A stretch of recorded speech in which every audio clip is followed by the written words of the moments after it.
Okay students, आज मैं फिर हाजिर हूँ आपके सामने एक नया लेक्चर लेकर के। जैसा कि आप जानते हैं, हमारा पिछला जो लेक्चर है, पिछले लेक्चर में हमने बात की थी ऑटोट्रॉफिक न्यूट्रिशन के बारे में, और उसके बाद हमने बात की थी हेटरोट्रॉफिक न्यूट्रिशन के बारे में। आज हम बात करने वाले हैं हेटरोट्रॉफिक न्यूट्रिशन में जो होलोजोइक न्यूट्रिशन होता है उसका मल्टी सेल्यूलर वर्जन, यानी कि सिंगल सेल्यूलर वर्जन हमने पढ़ लिया था अमीबा में। सिंगल सेल में कैसे किस तरह से होलोजोइक न्यूट्रिशन होता है। तो आज हम पढ़ेंगे कि ह्यूमन बीइंग में किस तरह से न्यूट्रिशन होता है। अब इस न्यूट्रिशन के पार्ट में हम पढ़ेंगे डाइजेस्टिव सिस्टम के बारे में। डाइजेस्टिव सिस्टम कि सबसे पहले हम एनाटॉमी पढ़ेंगे और फिर कैसे फंक्शन करता है डाइजेस्टिव सिस्टम, इसको डिटेल में वन बाय वन पढ़ेंगे। या यूं कह लीजिए कि साथ ही साथ एनाटॉमी भी हो जाएगी और फंक्शन भी हो जाएगा डाइजेस्टिव सिस्टम का। तो सबसे पहले यहां पर शुरू करते हैं। जैसा कि मैंने बताया था, ह्यूमन बीइंग में होलोजोइक न्यूट्रिशन होता है। होलोजोइक मतलब वो चीजों को जैसा है वैसा ही खाता है, यानी कॉम्प्लेक्स फॉर्म में खाता है एंड फिर उसको जो है ब्रेक डाउन करके पूरा डाइजेस्ट करता है। अब उस डाइजेशन के प्रोसेस को हम यहाँ पर समझते हैं, डाइजेशन और किस तरह से उससे न्यूट्रिशन लिया जाता है। तो जैसा कि यहाँ पर आप एनाटॉमी देख रहे हैं, तो वन बाय वन शुरू करेंगे। सबसे पहले हम बात करेंगे माउथ के पार्ट की, यानी कि माउथ में कौन कौन से जो ऑर्गन्स हैं वो काम करते हैं आपके। तो जैसे ही इसमें शुरुआत करते हैं हम लोग, तो शुरुआत में सबसे पहले आता है इंजेशन। इंजेशन ये वर्ड है, बायोलॉजिकल वर्ड है। ये बेसिकली इंजेशन का मतलब होता है taking, like taking food into mouth. तो सबसे पहले हर एक जानवर, हर एक एनिमल जो है फूड को अपने मुंह में रखता है, तो उसी को हम इंजेशन कहते हैं। तो ingestion is not very big topic, is just about definition, what is the meaning of ingestion. तो सिर्फ इतना याद कर लेंगे काफी होगा। एंड उसके बाद जैसे ही इंजेशन हो जाता है तब शुरू होता है असली खेल डाइजेशन का। तो डाइजेशन, सबसे पहले हम बात करेंगे डाइजेशन होता क्या है। तो डाइजेशन की डेफिनेशन बहुत सिंपल है, जो कि इसमें हो रहा है उसी हिसाब से आप लिख देंगे कि break down of complex food in alimentary canal and absorption of nutrition is known as digestion. बिल्कुल ऐसे लफ्ज बाय लफ्ज आप लिख करके उसको नोट कर सकते हैं। सिंपल डाइजेशन की प्रोसेस। अब इसमें शुरुआत से देखते हैं कि सबसे पहले आपका डाइजेशन शुरू किधर से होता है। तो आप देखेंगे कि डाइजेशन की शुरुआत जो है वो माउथ से ही स्टार्ट हो जाती है। बहुत बार ऐसा होता है, कई बार ऐसा होता है कि जैसे ही हम किसी खाने को देखते हैं तो हमारे मुंह में पानी सा आ जाता है। अब ये जो पानी है इसको हम बोल देते हैं कि माउथ इज वाटरिंग, मुंह में पानी आ रहा है कोई चीज देख करके। तो ये जो वाटर वर्ड है, मुंह में पानी आना, ये वाटर नहीं है। इसको हम सलाइवा बोलते हैं। सलाइवा यानी कि लार, सलाइवा। अब सलाइवा जो है वो आपके जैसे आप एक फूड का बोल जो है कोई टुकड़ा, खाने का कोई टुकड़ा, ब्रेड या समथिंग एल्स, जैसे ही मुंह में लेते हैं आप, मुंह में रखते हैं, तो वहां पर माउथ में सलाइवा रिलीज होना शुरू हो जाता है। और सलाइवा जो रिलीज होता है, आपके यहाँ पर आसपास सलाइवरी ग्लैंड होती हैं आसपास यहाँ पर, तो इन सलाइवरी ग्लैंड से सलाइवा निकलना शुरू हो जाता है। और ये सलाइवा क्या क्या काम करता है देख लेते हैं। सबसे पहली बात तो ये कि सलाइवा आपके जो फूड है उसको गीला करेगा, यानी वेट करेगा, WET वेट, गीला करेगा। उसके अलावा मिक्स हो जाएगा सलाइवा आपके फूड के साथ जिसमें आपकी टंग एंड आपकी टीथ, ये दोनों की दोनों हेल्प करेंगी फूड के साथ सलाइवा को मिक्स होने में। और आपका जो डाइजेशन है वो माउथ में ही स्टार्ट हो जाता है। कैसे? क्योंकि आपके सलाइवा में मौजूद एमाइलेज नाम का एंजाइम, एमाइलेज नाम का जो एंजाइम है, जिसको हम टाइलिन भी कहते हैं, टाइलिन, वो स्टार्च का डाइजेशन शुरू कर देता है आपके माउथ में ही। ठीक है, यानी कुछ परसेंट स्टार्च का डाइजेशन आपके माउथ में ही हो जाता है, जिसमें कि आपका एमाइलेज मौजूद है सलाइवा में। तो ये एमाइलेज स्टार्च का डाइजेशन कर देता है। तो इस डाइजेशन यहीं से शुरू होता है। उसके बाद पूरा का पूरा फूड मिक्स होकर के और पूरा चबा करके, च्युइंग करके, मिक्स करके पूरा का पूरा उसको हम यहाँ पर नीचे की तरफ धकेलते हैं, जोर लगाकर नीचे की तरफ धकेलते हैं। तो अब ये जो रास्ता है इसको हम नाम देते हैं ओइसोफेगस, ओइसोफेगस या फिर फूड पाइप। फूड पाइप में क्या होता है कि जब आप देखते हैं कि जब भी हम खाना जो है चबाने के बाद निकलते हैं तो थोड़ा जोर सा लगाते हैं, इस तरह से जोर लगाएंगे। जोर लगाने से क्या होगा कि ये जो बोलस बना है यानी कि निवाला, ये धीरे धीरे नीचे जाएगा, और जब ये नीचे जाएगा तो ये इस पाइप को फैलाता हुआ जाएगा। कहीं कहीं से ये पाइप फैलेगा और फिर अपनी नॉर्मल स्थिति में आ जाएगा, फिर फैलेगा, फिर नॉर्मल स्थिति में आ जाएगा। जहां जहां से बोलस होकर के गुजरेगा वहां वहां आपका जो इसोफेगस है वो चौड़ा होता जाएगा। इस तरह से, एक तरह से ये लहरें बन जाएंगी। इसको इस तरह से दिखा देते हैं किताब में। तो इस तरह की जो मूवमेंट है इसको हम बोलते हैं बच्चों पेरिस्टेल्सिस मूवमेंट या पेरिस्टेल्टिक मूवमेंट, या पेरिस्टेल्सिस भी कह देते हैं, पेरिस्टेल्टिक मूवमेंट या फिर पेरिस्टेल्सिस। पेरिस्टेल्सिस कौन करेगा? यहाँ पर जो ये मसल्स हैं आपकी इसोफेगस की, वो करेंगी आपकी पेरिस्टेल्सिस मूवमेंट। यहां पर आप देखिए आगे क्या है, आगे आपका जो फूड है वो नीचे की तरफ जाएगा और नीचे जाकर के वो आपके स्टमक में पहुंचेगा। फूड आपके स्टमक में पहुंच चुका। तो इसोफेगस से जुड़ा हुआ एक ही इंपॉर्टेंट सवाल है कि पेरिस्टेल्सिस मूवमेंट क्या होता है। एंड ऐसा नहीं है कि ये सिर्फ इसोफेगस से जुड़ा हुआ है। आप देखिए यहाँ पर स्मॉल इंटेस्टाइन में, लार्ज इंटेस्टाइन में भी इस तरह के कुछ वेव्स बनी हुई हैं।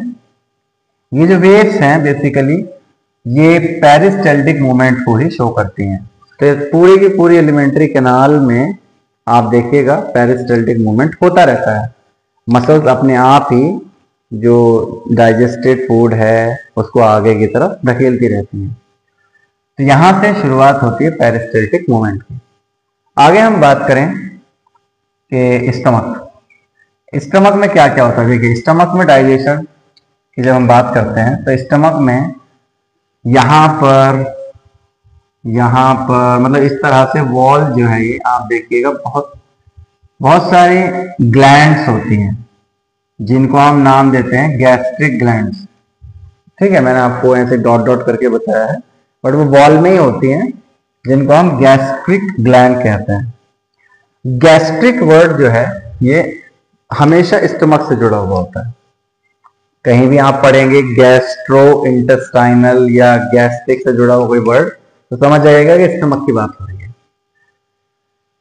तो गैस्ट्रिक ग्लैंड्स निकालती हैं gastric juice. Gastric glands release gastric juice and this gastric juice contain pepsin, hydrochloric acid and mucus.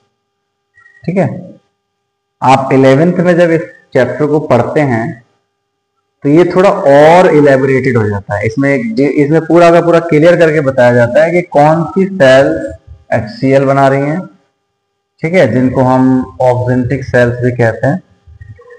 और उसके अलावा पेप्सिन कहाँ से बन रहा है, म्यूकस कहाँ से बन रहा है, इनको गॉबलेट सेल्स बनाती हैं। तो उसको डिटेल में 11th क्लास में पढ़ेंगे। अभी हम सिंपल ले लेते हैं कि गैस्ट्रिक ग्लैंड से गैस्ट्रिक जूस निकलता है। गैस्ट्रिक जूस में पेप्सिन होता है, HCl होता है और म्यूकस होता है। इनका फंक्शन आप यहाँ पर देख सकते हैं। पेप्सिन प्रोटीन को डाइजेस्ट करेगा, P for pepsin, P for protein, P for pepsin, P for protein. Pepsin protein को डाइजेस्ट करेगा यहाँ पर, और ये जो पेप्सिन है ये बहुत ही लो पीएच रेंज में काम करता है, यानी हाईली एसिडिक एनवायरनमेंट में काम करता है, जैसा कि हमारे स्टमक में पाया जाता है। तो हाइड्रोक्लोरिक एसिड काफी एसिडिक होता है। इसके बारे में कई सारी वीडियोस आते हैं, कई सारे फैक्ट्स आते हैं कि अगर इंसान के पूरे कंकाल को, पूरे इंसान को अगर एक भरे हुए तालाब में, जिसमें तालाब में HCl भरा हुआ हो, हाइड्रोक्लोरिक एसिड भरा हुआ, अगर उसमें एक इंसान को डाल दिया जाए तो क्या होगा, ये पूरा का पूरा गल जाएगा। तो इतना खतरनाक ये एसिड होता है हाइड्रोक्लोरिक एसिड। और इसका काम क्या है? पहली बात तो ये पेप्सिन के काम फंक्शन के लिए जरूरी है। दूसरा, ये बैक्टीरिया और पैथोजेंस को किल करता है। रही बात, एक सवाल आता है बच्चों के जहन में कि सर हमारा स्टमक इतनी खतरनाक एसिड को अपने अंदर रखे हुए है, फिर ये बचता कैसे है? ये क्यों नहीं जलता? इसकी वॉल क्यों नहीं जलती? तो इसका रहस्य, इसका जो सीक्रेट है वो है म्यूकस। म्यूकस एक चिपचिपा पदार्थ होता है जो अंदर की वॉल पर होता है, बेसिकली स्टमक की वॉल में अंदर की तरफ होता है, और इसका केमिकल कंपोजिशन इस तरह का होता है कि एसिड इस पर कोई असर नहीं करता। ठीक है, तो म्यूकस प्रोटेक्ट करता है स्टमक वॉल। ठीक है, तो ये हो गया आपका स्टमक में।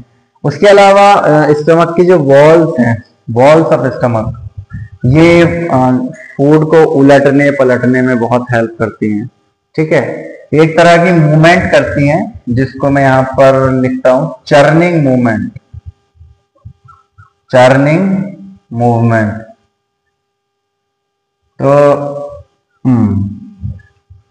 आपने सुना भी होगा कि बड़े बूढ़े कहते हैं कि मगरमच्छ एक बार शिकार को, क्या बोलते हैं उसको, निगल जाता है, और उसके बाद वो इतने उल्टे पलटे लेता है ताकि शिकार खुद ही दम तोड़ दे।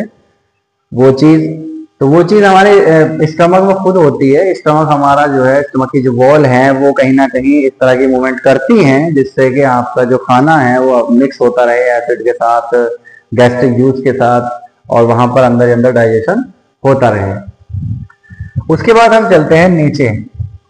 जैसे ही इतना काम हो जाता है तो यहाँ पर एक इंस्फिंक्टर मसल होती है। इंस्फिंक्टर मसल ये रुकावट का काम करती है, यानी कि कंट्रोल करती है, रेगुलेट करती है कि थोड़ा थोड़ा डाइजेस्टेड फूड नीचे की तरफ आए, थोड़ा थोड़ा। ठीक है, कंट्रोल मैनर में काम करती है, क्योंकि एक साथ आ जाएगा तो वो धीरे धीरे, लाइक ऐसा भी नहीं कि यहाँ रुकेगा भी नहीं, फिर वो यहाँ रुकेगा नहीं तो उसको डाइजेशन का टाइम नहीं मिलेगा। इसलिए कंट्रोल करने के लिए इंस्पेक्टर मसल्स होती हैं, जो धीरे धीरे यहाँ से जो फूड है इसको नीचे की तरफ लाती हैं। तो यहाँ पर स्मॉल इंटेस्टाइन की बात आती है। धीरे धीरे फूड आ चुका है स्मॉल इंटेस्टाइन में। स्मॉल इंटेस्टाइन में आने के बाद क्या है बच्चों, कि यहाँ पर सबसे पहले क्या है, हम इसको देख लेते हैं कि आपका जो लीवर है और ये बाइल, इसको गॉल ब्लैडर कह देंगे, गॉल ब्लैडर, इसको पित्त कहते हैं, पित्त की थैली, जिसका ऑपरेशन होता है अक्सर के पित्त में पथरी हो गई। पित्त में ज्यादातर पित्त के ऑपरेशन बहुत होते हैं पेशेंट्स के, उसमें पथरियां ज्यादा बन जाती हैं। तो पित्त में पथरियां बन जाती हैं, वो चीज काफी देखने को मिलती है। पर यहाँ पर देखिए पित्त में, यानी कि आपके गॉल ब्लैडर में बनता क्या है, तो बेसिकली यहाँ पर बनते हैं बाइल सॉल्ट।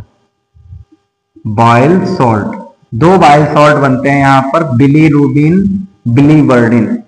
अगर आप नोट कर सकते हैं तो नोट कर लें, बिलीरुबिन, बिलीवर्डिन, दो तरह के यहाँ पर बाइल सॉल्ट बनते हैं। और ये बाइल सॉल्ट नीचे जाकर के यहाँ पर फूड को बेसिक कंडीशन देते हैं। यहाँ लिखा है bile salt emulsify fat and create basic condition. और यहाँ पर इमल्सिफाई फैट, यानी कि फैट का जो इमल्सिफिकेशन है वो क्या चीज होती है। बेसिकली इमल्सिफिकेशन ऑफ फैट का मतलब साफ है कि जो बाइल सॉल्ट हैं वो फैट के साथ मिलकर छोटे छोटे मिसल्स लाइक स्ट्रक्चर बना लेते हैं। आपने केमिस्ट्री में आप पढ़ेंगे मिसल्स, ठीक है, जहां पर क्या होता है कि जो सोडियम सोल्ट हैं या दूसरे सोल्ट हैं वो ऑयल के साथ मिलकर मिसल्स बना लेते हैं। तो वैसे ही यहाँ पर बाइल सॉल्ट जो है वो फैट के साथ मिलकर मिसल्स टाइप चीजें बना लेते हैं, जिसको हम कह देते हैं इमल्सिफिकेशन ऑफ फैट। इससे होता क्या है कि बड़े बड़े फैट ग्लोब्यूल छोटे छोटे फैट्स पार्टिकल्स में कन्वर्ट हो जाते हैं। ठीक है, आगे क्या होगा कि यहां पर अब रोल आता है पेंक्रियाज का। ये रोल किसका था? ये था गैल ब्लैडर का और लीवर का। गैल ब्लैडर का मेनली और लीवर का, क्योंकि लीवर में ही बनते हैं बाइल सॉल्ट, वो इकट्ठे होते हैं गॉल ब्लैडर में। अब बात आती है पेंक्रियाज की कि भाई पेंक्रियाज का क्या रोल है स्मॉल इंटेस्टाइन के अंदर। पेंक्रियाज का देख लीजिए। पेंक्रियाज आप यहां देख पा रहे होंगे, pancreas is a leaf like structure. Leaf like यानी देखने में ये पत्ती के जैसा होता है और बहुत काम की चीज होता है, बड़े काम की चीज है। पेंक्रियाज ना होना इंसान के लिए बड़ा मुश्किल हो सकता है, बहुत मुश्किल। यानी कि अगर पेंक्रियाज नहीं तो सबसे बड़ी एक चीज जो होगी वो होगी आपका डायबिटीज। वो होगी ही होगी जिसके अंदर पेंक्रियाज या तो है नहीं या फिर खराब है। ठीक है, तो उसको देखेंगे बाद में। फिलहाल देख लें डाइजेशन में क्या रोल है। तो पैंक्रियाज से 3 चीजें निकलती हैं बच्चों, यहां पर आप देख सकते हैं। Pancreatic trypsin, pancreatic amylase, pancreatic lipase. तो यहां पर जो जैसा हमने देखा कि पेप्सिन भी प्रोटीन को डाइजेस्ट कर रहा है, वो लो पीएच पे काम करता है, लेकिन ट्रिप्सिन आपका जो है वो बेसिक कंडीशन में काम करता है, यानी कि हाई पीएच पे काम करता है। यानी आप इसके लिए नॉर्मल पीएच ले सकते हैं कि 8 से ज्यादा, अबव मोर देन 8, ठीक है, या more than 7 obviously basic condition हो जाएगी। ठीक है, इस कंडीशन पे काम करता है आपका ट्रिप्सिन। तो ये डिफरेंस पूछा जाता है कि what is the difference between pepsin and trypsin, जबकि दोनों ही प्रोटीन को डाइजेस्ट करते हैं, लेकिन इनकी कंडीशंस अलग अलग है, लोकेशन अलग अलग है, इनको रिलीज करने वाले ऑर्गन अलग अलग है। ठीक है, तो इसमें आप डिफरेंस करना मत भूलिएगा अगर आता है 1-2 नंबर में बोर्ड में। तो ये फिर वही बात है, ट्रिप्सिन प्रोटीन को डाइजेस्ट करेगा, एमाइलेज स्टार्च को डाइजेस्ट करेगा, और लाइपेज जो है वो फैट को डाइजेस्ट करेगा। फैट यानी कि आप यहाँ पर लिपिड भी लिख सकते हैं, हालांकि लिपिड भी फैट का ही एक रूप होता है। इसको आप बेसिकली हायर क्लास में जाकर समझेंगे कि what is the difference between fat and lipid.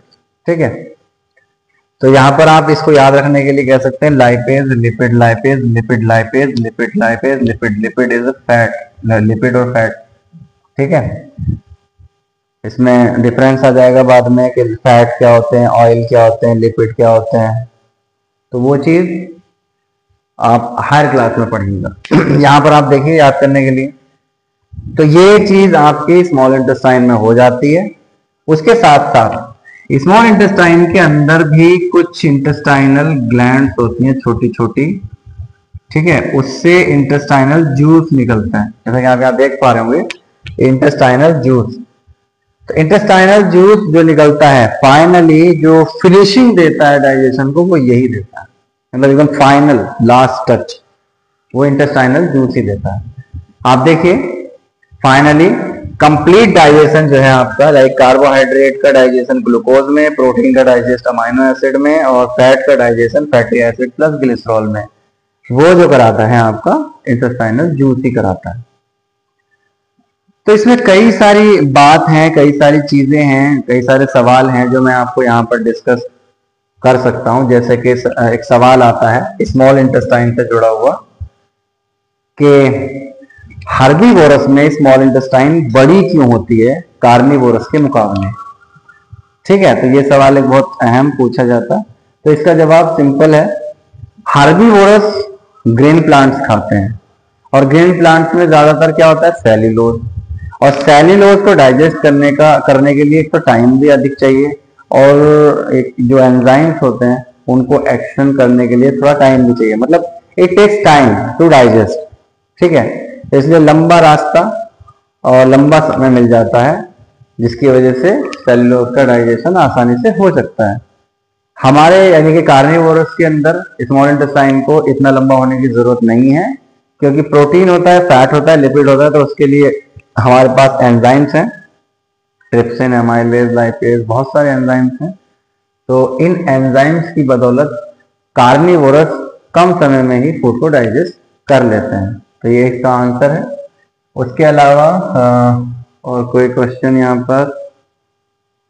हाँ चलिए, खैर कोई क्वेश्चन आएगा तो बताऊंगा। फिलहाल आप ये देख लेते हैं कि जैसे ही आपका जो स्मॉल इंटेस्टाइन के अंदर कंप्लीट डाइजेशन हो गया, ठीक है, एक सवाल ये भी आ जाता है कि कंप्लीट डाइजेशन कहां पर होता है, ठीक है। तो कंप्लीट डाइजेशन स्मॉल इंटेस्टाइन में होता है।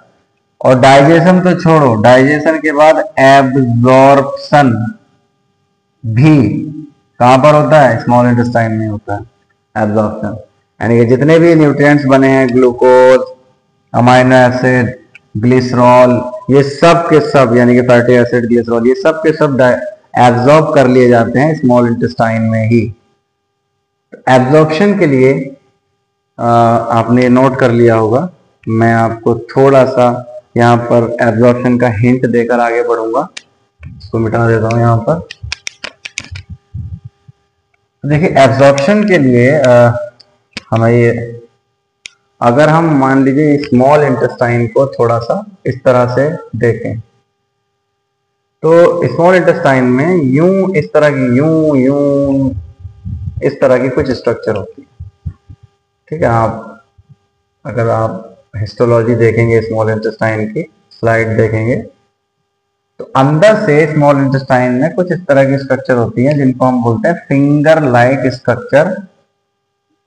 फिंगर लाइक स्ट्रक्चर जिनका नाम है माइक्रोविलाई। माइक्रोविलाई। तो इन माइक्रोविलाई में ब्लड वेसल्स होती हैं, ठीक है, ये ब्लड वेसल्स होती हैं। ब्लड वेसल्स के साथ लिम्फ वेसल्स भी होती हैं, ठीक। तो ये जो ब्लड वेसल्स हैं यहाँ पर, इसको मैं डॉट डॉट से दिखा देता हूँ, ठीक है। यहाँ पर ये ब्लड वेसल्स हैं और ये लिम्फेटिक वेसल्स हैं। तो ब्लड वेसल्स में यहां से जितना भी लाइक ग्लूकोज है, लाइक अमाइनो एसिड है, लाइक फैटी एसिड है, ये सब के सब यहाँ पर एब्जॉर्ब कर लिए जाते हैं माइक्रोविलाई के थ्रू और ये चले जाते हैं ब्लड में, ठीक है। तो यहाँ पर जो फैटी एसिड है, ग्लूकोज, अमाइनो एसिड, वाटर और मिनरल्स वगैरह, तो यहाँ पर एब्जॉर्ब हो जाते हैं ब्लड में। लेकिन जो फैटी एसिड्स हैं आपके, फैटी एसिड्स Fa, ग्लिसरॉल, इस तरह की चीजें, ये होती हैं आपके लिम्फ में, लिम्फ में एब्जॉर्ब होती हैं, ठीक है। लिम्फ हम आपको बताएंगे ये क्या होता है। ये भी लाइक ब्लड की तरह एक लिक्विड होता है, लेकिन इसका कलर जो है वो नहीं होता कुछ भी, मतलब ये कलरलेस होता है, रेड नहीं होता। और इसका काम है बेसिकली, यहाँ पर इसका जो काम है वो है एब्जॉर्प्शन ऑफ लिपिड्स या फैटी एसिड, ठीक है। उसका एब्जॉर्प्शन यहाँ पर हो जाता है। और जैसा कि आप देख रहे हैं यहाँ पर माइक्रोविलाई बनी हुई है, तो अगर हम इन लाइनों को लाइक सीधा करके देखें तो आप पाएंगे कि इनका सरफेस एरिया बहुत ज्यादा होगा, और सरफेस एरिया जितना ज्यादा होगा स्मॉल इंटेस्टाइन में एब्जॉर्प्शन उतना ही अच्छा होता है, यानी उतना ही ज्यादा एब्जॉर्प्शन होगा। माइक्रोविलाई एब्जॉर्प्शन का काम करती है। तो जो भी एब्जॉर्प्शन होना था, डाइजेशन होना था, सारा स्मॉल इंटेस्टाइन में हो चुका। अब यहां से भी क्या है कि धीरे धीरे चीजें इस लार्ज इंटेस्टाइन में जाएंगी। लार्ज इंटेस्टाइन के जो मेन पार्ट होता है बेसिकली, उसको कॉलन कह देते हैं, ठीक है। इसको आप कॉलन कह सकते हैं बेसिकली। तो जैसा कि आपने देखा होगा लार्ज इंटेस्टाइन में कुछ इस तरह से होता है, ऐसे आया, ऐसे आया, ऐसे आया, ऐसे आया, ठीक है। यानी कि यहाँ से शुरू होती है यहाँ पर, और इस तरह से ऐसे ऐसे ऐसे ऐसे। तो ये वाला जो पार्ट होता है इसको कॉलन कहते हैं। तो मैंने कुछ इस तरह से दिखा दिया है, ठीक है, इसलिए ये कॉलन है, colon part of large intestine. अब लार्ज इंटेस्टाइन में क्या होता है, जो भी आपकी, जो आप ड्रग्स खाते हो यानी दवाइयाँ, ठीक है, और वाटर, इन दोनों का अच्छा खासा ऑब्जॉर्प्शन जो है वो एब्जॉर्प्शन लार्ज इंटेस्टाइन में होता है। बचा हुआ जितना भी अनडाइजेस्टेड फूड है वो सारा का सारा कहां पर इकट्ठा हो जाता है? रेक्टम में। उसको बोलते हैं फीकल मैटर। Faecal matter. तो फीकल मैटर सारा का सारा रेक्टम में इकट्ठा हो जाता है और इसको होल्ड करके रखती हैं हमारी एनल स्फिंक्टर मसल्स।